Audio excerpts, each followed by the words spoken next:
최강시사 김수민의 눈. 네, 김수민 평론가 나와 계십니다. 안녕하세요. 반갑습니다. 제가 홍표 의원하고 사면 얘기 일부러 안 했습니다. 김수민 평론가랑 하려고. 자, 사면 얘기 아까 저희들이 언박싱에서 간단하게 짚었는데 네. 문재인 대통령 얼굴보다는 이낙연 대표의 얼굴이 더 많이 떠올랐다. 그 순간에. 그렇죠. 네. 무슨 표정일까? 뭐 이런. 네. 사면 불발에 대한 타격이 있다. 이거는 기정사실인 것 같습니다. 예. 그런 의미에서 절체절명의 위기가 또 찾아온 게 아닐까. 이 시점에서 한번 이낙연 대표의 가도를 짚어봐야 될 것 같아요. 예. 지금 여론조사로 보면은 조금이 아니라 하락 추세죠. 그건 확실하죠. 네. 예. 한 가지 제가 거론을 하자면 예. 지난 1월 12일부터 14일까지 한국갤럽이 예. 전국 만 18세 이상 1,000명을 상대로 휴대전화 85%, 집전화 15% 이렇게 조사를 한 결과가 있습니다. 예. 참고로 응답률은 15%고 표본 오차는 95% 신뢰 수준의 플러스 마이너스 3.1%포인트인데요. 예. 차기 대통령감을 묻는 그 조사에 대해서 응답을 한 비율을 보면 이재명 경기도지사가 23%, 윤석열 검찰총장이 13%, 이낙연 대표 10% 이렇게 나왔거든요. 그리고 민주당 지지층으로 국한을 해서 보니까 이재명 43%, 이낙연 23% 거의 배로 차이가 나더라라고 하는 것이고 호남 지역에서도 이재명 28%, 이낙연 21% 역전이 된 상태입니다. 어제 호남 관계 이것 때문인가요? 그런 것도 저는 충분히 작용을 했을 거라고 봐요. 그러니까 이게 여권 지지층, 그러니까 민주당 지지층에서 일부 이탈할 수는 있는데 네. 그러면 다른 데서 플러스가 돼야 되잖아요. 그렇습니다. 그것도 잘 안 됐다는 얘기죠. 이게. 그렇죠. 전체 수치를 보면은 그걸 충분히 짐작을 할 수가 있고 좀 더 자세히 보면 보수층 지지율 4%, 중도층 7%, 영남권 6% 이렇게 나왔어요.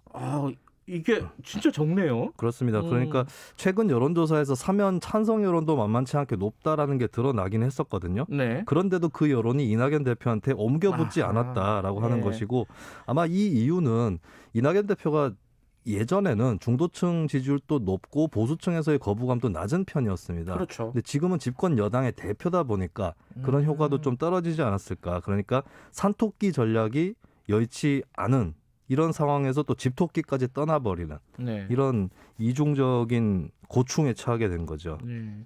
근데 물론 앞니를 예측을 할 수는 없겠지만은 정확하게 그래도 어쨌든 시나리오가 1번, 2번 있을 거 아니에요. 그러면 이 정도 상황도 예상할 수 있었지 않았을까라는 생각도 들어요. 네, 어떻게 하다가 이낙연 대표가 사면론을 정초부터 꺼내게 되었을까?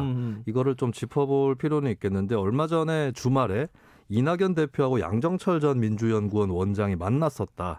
양 전 원장이 제안을 했었다. 이런 보도가 나갔었습니다. 이 대표 측에서는 만난 적은 있는데 그런 구체적인 얘기는 하지 않았다. 이렇게 밝혔거든요. 상식적으로 한번 추정을 해보면 될 것 같아요. 이낙연 대표 스타일상 본인이 먼저 그것을 결단했다 치더라도 청와대에 알리지 않고 진행했을까? 그거는 아닐 것이다. 그러니까 그 잘못했을 때의 청와대나 여당의 받을 부담 이런 것들을 고려한다면 이낙연 대표가 상의 없이 했을 가능성은 굉장히 낮다라고 볼 수 있겠고 거꾸로 그렇다면 청와대에서 주문한다고 해서 그냥 그것만 가지고 사면론을 꺼내들었을까? 신념 명분 이런 게 됐든 아니면 정치적 실리가 됐든 간에 고민이나 계산을 하고 했을 것이다.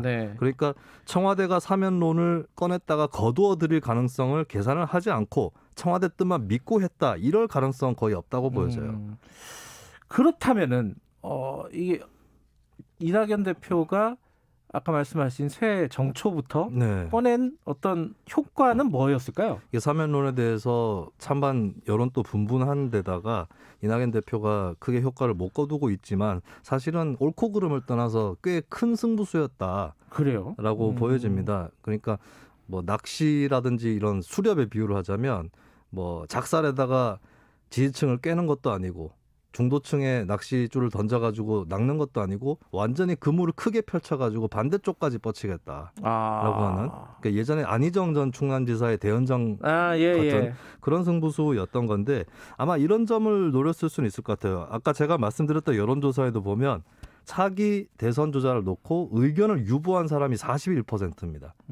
굉장히 많은 수치고 보수층일수록 의견 유보층이 높게 나타났거든요. 아직 부동층이 많군요. 그렇습니다. 그리고 보수층에서 그나마 최근에 기대는 주자가 윤석열 총장인데 윤석열 총장이 진짜 정치를 할지 말지도 의문이고 또 공교롭게도 어제 대통령이 기자회견에서 윤석열 총장이 정치를 염두에 두고 있다고 생각하지 않는다라고까지 얘기를 했습니다. 그러면 이 보수층에서도 누구를 지지하지라고 했을 때 아직까지 이낙연 대표에게 갈 수 있다라고 하는 그런 생각을 이 대표 측에서도 하지 않았을까. 네. 예, 그렇게 한번 추측을 해봅니다. 그런 추측은 했지만은 그거는 어떻게 볼까요? 이게 단기적인 전략이었을까요? 아니면 장기적인 전략이었을까요? 저는 장기적인 전략이었다라고 보죠. 그래요. 근데 대신에 지금 단기적으로는 악효과가 나타나고 있는 거죠. 예.